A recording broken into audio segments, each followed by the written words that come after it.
मुख्यमंत्री देवेंद्र फडणवीस यांचा आज फलटण दौरा. फलटण शहर आणि ग्रामीण पोलीस ठाण्याच्या नूतन इमारतींचं उद्घाटन. यशवंतराव चव्हाण हायस्कूलमध्ये सभा होणार.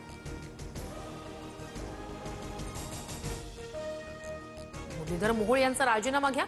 जैन बोर्डिंगचा व्यवहार रद्द करा. रवींद्र धंगेकर यांचं पंतप्रधानांना पत्र. 27 ऑक्टोबरपासून धरणं आंदोलनाच्या पावित्र्यात. एकतर जैन मंदिर वाचवा, नाहीतर मंत्रीपद वाचवा. फडणवीसांची मोहोळ यांना तंबी. रवींद्र धंगेकरांचा दावा. 1 तारखेची वाट कशासाठी? तात्काळ विषय मार्गी लावा, धंगेकरांची मागणी. मुरलीधर मोहोळ यांच्या विरोधात जैन बांधव भडकले. जैन बोर्डिंग परिसरात जोरदार घोषणाबाजी. जमीन व्यवहार रद्द करण्याची मागणी.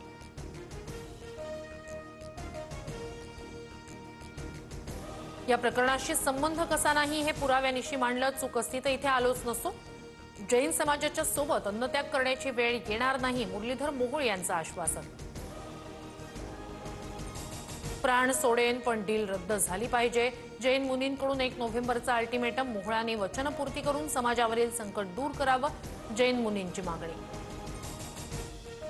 रवींद्र धंगेकरांना निरोप गेलाय. महायुतीत मिठाचा खडा नको. दिल्लीतील मोदींच्या भेटीनंतर एकनाथ शिंदेंची माहिती.